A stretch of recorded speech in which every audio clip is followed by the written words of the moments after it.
ಭಾರತದಲ್ಲಿ ಶೀಘ್ರದಲ್ಲೇ ಪ್ಲಾಸ್ಟಿಕ್ ನೋಟುಗಳು ಬರಬಹುದು ಎಂಬ ಸುದ್ದಿ ದೇಶದಾದ್ಯಂತ ಎಲ್ಲ ಕಡೆ ಚರ್ಚೆಯಾಗ್ತಾ ಇದೆ. ಹಲವು ವರ್ಷಗಳಿಂದ ಈ ವಿಚಾರ ಬಗ್ಗೆ ಮಾತುಕತೆ ಸಮೇತ ನಡೆಯುತ್ತಲೇ ಇತ್ತು. ಆದರೆ ಈಗ ಮತ್ತೆ RBI ಈ ಯೋಜನೆಯನ್ನು ಪರಿಶೀಲಿಸುತ್ತಿದೆ ಎಂಬ ಮಾಹಿತಿ ಸಮೇತ ಹೊರಬಂದಿದೆ. ಹಾಗಾದರೆ ಪ್ಲಾಸ್ಟಿಕ್ ನೋಟುಗಳು ಎಂದರೆ ಏನು? ಭಾರತಕ್ಕೆ ಅವು ಏಕೆ ಬೇಕು? ಅವು ಬಂದರೆ ಜನರ ಜೀವನ ಮೇಲೆ ಹೇಗೆ ಪರಿಣಾಮ ಬೀರ್ತವೆ? ಈ ವಿಡಿಯೋದಲ್ಲಿ ಎಲ್ಲ ನಾವು ನೋಡೋಣ.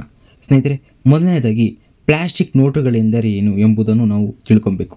ನಾವು ಈಗ ಬಳಸುತ್ತಿರುವುದು ರೂಪಾಯಿ ನೋಟುಗಳು ವಿಶೇಷ ಕಾಟನ್ ಆಧಾರಿತದಿಂದ ಮಾಡಿರೋದು. ಆದರೆ ಪ್ಲಾಸ್ಟಿಕ್ ನೋಟುಗಳು ಪಾಲಿಮರ್ ಎಂಬ ವಿಶೇಷ ವಸ್ತುವಿನಿಂದ ತಯಾರಾಗುತ್ತವೆ. ಇವು ಸಾಮಾನ್ಯ ಕಾಗದ ನೋಟುಗಳಿಗಿಂತ ಹೆಚ್ಚು ಗಟ್ಟಿಯಾಗಿ ಹೆಚ್ಚು ಕಾಲ ಬಾಳಿಕೆ ಬರ್ತಾ ಇರ್ತವೆ. ಇಂಥ ನೋಟುಗಳನ್ನು ಈಗಾಗಲೇ Australia, Canada, New Zealand, Singapore, United Kingdom ಸೇರಿದಂತೆ ಇನ್ನೂ ಅನೇಕ ಕೆಲವು ದೇಶಗಳು ಸಮೇತ ಈ ನೋಟುಗಳನ್ನು ಬಳಸುತ್ತಿವೆ. ಈಗ ಪ್ರಶ್ನೆ ಏನೆಂದರೆ, ಭಾರತಕ್ಕೆ ಪ್ಲಾಸ್ಟಿಕ್ ನೋಟುಗಳ ಅಗತ್ಯ ಏಕೆ ಬಂತು? ಮೊದಲ ಕಾರಣ ಬಾಳಿಕೆ. ಭಾರತದಂತಹ ದೊಡ್ಡ ದೇಶದಲ್ಲಿ ಪ್ರತಿದಿನ ಕೋಟ್ಯಾಂತರ ಜನರು ನೋಟುಗಳನ್ನು ಬಳಸ್ತಾರೆ. ವಿಶೇಷವಾಗಿ 10, 20, 50 ಮತ್ತು 100 ರೂಪಾಯಿಗಳನ್ನು ಹೆಚ್ಚು ಕೈ ಬದಲಾಯಿಸ್ತಾ ಇರ್ತವೆ. ಪರಿಣಾಮವಾಗಿ ಅವು ಬೇಗ ಹರಿದು ಹೋಗ್ತಾ ಇರ್ತವೆ ಮತ್ತು ಹಾಳಾಗ್ತಾನೆ ಇರ್ತವೆ. ಪ್ಲಾಸ್ಟಿಕ್ ನೋಟುಗಳು ಕಾಗದದ ನೋಟುಗಳಿಗಿಂತ 2 ಅಥವಾ 3 ಪಟ್ಟು ಹೆಚ್ಚು ಕಾಲ ಬಾಳಿಕೆ ಬರ್ತವೆ ಅಂತಲೇ ಹೇಳ್ಬೋದು. ಹೀಗಾಗಿ ಸರ್ಕಾರ ಹೊಸ ನೋಟುಗಳನ್ನು ಮುದ್ರಿಸುವ ವೆಚ್ಚ ಕಡಿಮೆಯಾಗಬಹುದು. ಪ್ರತಿ ವರ್ಷ RBI ಗೌರ್ನಮೆಂಟು ಇದರಿಂದ ನೋಟುಗಳನ್ನು ಪ್ರಿಂಟ್ ಮಾಡ್ತಾ ಇರಬೇಕು. ಮತ್ತು ಒಂದು ಕೈಯಿಂದ ಮತ್ತೊಂದು ಕೈ 10 ರೂಪಾಯಿ, 20 ರೂಪಾಯಿ, 50 ರೂಪಾಯಿ, 100 ರೂಪಾಯಿ ಅವು ಬದಲಾಗ್ತಾನೆ ಇರ್ತವೆ ಒಂದು ಕೈಯಿಂದ ಮತ್ತೊಂದು ಕೈ. ಅದರಿಂದ ಹೋಗೋ ಚಾನ್ಸ್ ಸಮೇತ ಜಾಸ್ತಿ ಇದೆ. ಅದಕ್ಕೆ ಪ್ಲಾಸ್ಟಿಕ್ ನೋಟುಗಳನ್ನು ತಯಾರಿಸಿದ್ರೆ ಅದು ಸ್ವಲ್ಪ ಕಡಿಮೆ ಆಗ್ಬೋದು ಅಂತ. ಎರಡನೇ ಕಾರಣ ನಕಲಿ ನೋಟುಗಳ ನಿಯಂತ್ರಣ. ಈ ಭಾರತದಲ್ಲಿ ಹಲವು ವರ್ಷಗಳಿಂದ ನಕಲಿ ಕರೆನ್ಸಿ ಒಂದು ದೊಡ್ಡ ಸಮಸ್ಯೆಯಾಗಿದೆ. ದೇಶದ ಭದ್ರತೆ ಮತ್ತು ಆರ್ಥಿಕ ಸಲುವಾಗಿ ಪರಿಣಮಿಸಿದೆ. ಎಲ್ಲ ಕಡೆ ಗೊತ್ತಾಗಿದೆ, ಎಲ್ಲ ಕೋಟಾ ನೋಟುಗಳು ಪ್ರಿಂಟ್ ಮಾಡೋದು. ಆದ್ದರಿಂದ ಪ್ಲಾಸ್ಟಿಕ್ ನೋಟುಗಳು ವಿಶೇಷ ಭದ್ರತೆ ವ್ಯವಸ್ಥೆಗಳನ್ನು ಅಳವಡಿಸಬಹುದು. ಪಾರದರ್ಶಕ ಕಿಟಕಿ, ವಿಶೇಷ ವಿನ್ಯಾಸಗಳು ಮತ್ತು ಆಧುನಿಕ ಸುರಕ್ಷಿತ ಅಂಶಗಳ ಕಾರಣದಿಂದ ನಕಲಿ ನೋಟುಗಳನ್ನು ತಯಾರಿಸಬಹುದು. ಅದರಿಂದ ಕಷ್ಟವಾಗ್ತೈತೆ. ಇವಾಗ ನಾವು ಪ್ಲಾಸ್ಟಿಕ್ ನೋಟುಗಳನ್ನು ಏನು ತಯಾರಿಸಿ ನಮ್ಮ ಇಂಡಿಯಾದಲ್ಲಿ ಬಿಟ್ಟರೆ ಅಂದರೆ ಅದರ ನಕಲಿ ನೋಟುಗಳನ್ನು ಬರೋದು 90% ಕಡಿಮೆ ಆಗಬಹುದು. ಮೂರನೇ ಕಾರಣ ಸ್ವಚ್ಛತೆ. ಕಾಗದ ನೋಟುಗಳು ಸುಲಭವಾಗಿ ಕೊಳಕು ಇಡುತ್ತವೆ. ಮಳೆ, ಬೆವರು ಅಥವಾ ನೀರಿನಿಂದ ಬೇಗ ಹಾಳಾಗುತ್ತವೆ.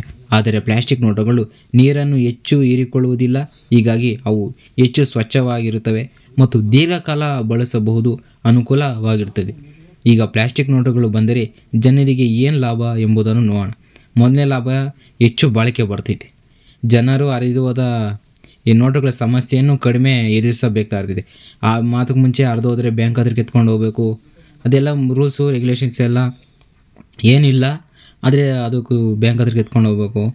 ಮತ್ತು ಅದೊಂದು ಒಂಥರ ಮೇನಾಗಿ ಅದು. ಮೂರನೇದಾಗಿ ಲಾಭ ಎಂದರೆ ಬ್ಯಾಂಕುಗಳ ಮೇಲಿನ ಒತ್ತಡ ಕಡಿಮೆ ಆಗುತ್ತದೆ. ಯಾಕಂದರೆ ಅಲ್ಲಿ ಹೋಗಿ ಇವಾಗ ನಿಂತ್ಕೊಬೇಕು, ಬೇರೆ ನೋಟುಗಳು ಎಕ್ಸ್ಚೇಂಜ್ ಮಾಡಬೇಕಾದ್ರೆ. ಅದರಿಂದ ಸ್ವಲ್ಪ ನಮಗೆ ರಿಲೀಫ್ ಅಂತಲೇ ಹೇಳ್ಬೋದು. ಈ ಪ್ಲಾಸ್ಟಿಕ್ ನೋಟುಗಳು ಏನು ಬಂದರೆ ಹಾಳಾದ ನೋಟುಗಳು ಆಗದ ಬದಲಾಯಿಸೋ ಅಗತ್ಯ ಸಮೇತ ಇವಾಗ ಕಡಿಮೆ ಆಗುತ್ತಿದೆ. ಹಳೆ ನೋಟುಗಳು, ಅರ್ಧೋಗರೆ ನೋಟುಗಳೆಲ್ಲ ಬ್ಯಾಂಕಲ್ಲಿ ಕೊಡ್ತಾ ಇರಬೇಕಲ್ಲ, ಅದರಿಂದ ಸ್ವಲ್ಪ ನಮಗೆ ಇವಾಗ ಅರ್ಧೋಗಲ್ಲ ಈ ಪ್ಲಾಸ್ಟಿಕ್ ನೋಟುಗಳು, ಅದರಿಂದ ಕಮ್ಮಿ ಆಗ್ಬೋದು. ನಾಲ್ಕನೇ ಲಾಭ ಎಂದರೆ ಸರ್ಕಾರ ಮುದ್ರಣ ವೆಚ್ಚ ದೀರ್ಘಾವಧಿಯಲ್ಲಿ ಕಡಿಮೆ ಆಗಬಹುದು. ಇದು ಮೇನ್ ಪಾಯಿಂಟು. ನಮ್ಮ ಪ್ರತಿ ವರ್ಷ ಪ್ರಿಂಟ್ ಮಾಡಬೇಕಲ್ಲ, ಸ್ವಲ್ಪ ವೆಚ್ಚ ಕಡಿಮೆ ಆಗ್ತೈತೆ. ಆದರೆ ಪ್ರತಿಯೊಂದು ಯೋಜನೆಗೂ ಕೇವಲ ಸವಾಲುಗಳಿರ್ತವೆ. ಪ್ಲಾಸ್ಟಿಕ್ ನೋಟುಗಳು ಕೆಲವು ನಕಾರಾತ್ಮಕ ಅಂಶಗಳಿವೆ. ಮೊದಲನೇದಾಗಿ ಇವುಗಳನ್ನು ತಯಾರಿಸಲು ಆರಂಭಿಕ ವೆಚ್ಚ ಜಾಸ್ತಿ ಆಗ್ತೈತೆ. ಪ್ಲಾಸ್ಟಿಕ್ ನೋಟುಗಳಿಂದ ಸ್ಟಾರ್ಟಿಂಗಲ್ಲೇ ಜಾಸ್ತಿ ಆಗ್ಬೋದು. ಎರಡನೇದಾಗಿ ಜನರು ಹೊಸ ರೀತಿಯ ನೋಟುಗಳನ್ನು ಹೊಂದಿಕೊಳ್ಳಲು ಸ್ವಲ್ಪ ಸಮಯ ಬೇಕಾಗ್ತದೆ. ಅದು ಕಾಮನ್ ಆಗಿ ಎಲ್ಲರಿಗೂ ಗೊತ್ತಿರೋದೆ. ಹೊಸ ನೋಟುಗಳಂತಷ್ಟೇ ಸ್ವಲ್ಪ ಅಡ್ಜಸ್ಟ್ ಆಗಬೇಕು. ಮೂರನೇದಾಗಿ ಹಳೆಯ ಕಾಗದ ನೋಟುಗಳನ್ನು ಮರುಬಳಕೆ ಮಾಡುವುದು ಸುಲಭವಾಗಿದ್ದರೂ ಪ್ಲಾಸ್ಟಿಕ್ ನೋಟುಗಳ ವಿಲೇವಾರಿ ಪ್ರಕ್ರಿಯೆ ಭಿನ್ನವಾಗಿರುತ್ತದೆ. ಮೇನಾಗಿ ಇದೀಗ ಮುಖ್ಯ ಅಂಶವೇ ಪ್ರಶ್ನೆ, ಭಾರತದಲ್ಲಿ ಯಾವ ನೋಟುಗಳು ಮೊದಲು ಪ್ಲಾಸ್ಟಿಕ್ ರೂಪದಲ್ಲಿ ಬರ್ಬೋದು ಅಂತ ಯಾರಿಗೂ ಆಸಕ್ತಿ ಇದ್ದರೆ, ವರದಿಗಳ ಪ್ರಕಾರ 10 ರೂಪಾಯಿ, 20 ರೂಪಾಯಿ ನೋಟುಗಳ ಮೇಲೆ ಮೊದಲು ಪರೀಕ್ಷೆ ನಡೆಸುವ ಸಾಧ್ಯತೆ ಜಾಸ್ತಿ ಇದೆ. ಯಾಕಂದರೆ ಅವೇ ಕೈ ಜಾಸ್ತಿ ಬದಲಾವಣೆ ಆಗೋದು, ಹಾಳಾಗೋದು ಸಮೇತ, ಬಳಕೆ ಆಗೋದು ಸಮೇತ ಅವೇ. ಅದರಿಂದ ಅವು ಆಗ್ಬೋದು. RBI ಯೋಜನೆಯನ್ನು ಸಂಪೂರ್ಣವಾಗಿ ಪರಿಶೀಲಿಸಿ ನಂತರವೇ ಅಂತಿಮ ನಿರ್ಧಾರ ತೆಗೆದುಕೊಳ್ಳಲಿದೆ. ಇನ್ನು ಫುಲ್ಲು ಕನ್ಫರ್ಮ್ ಆಗಿಲ್ಲ, ಇನ್ನು ರಿಸರ್ಚ್ ಮಾಡಬೇಕು.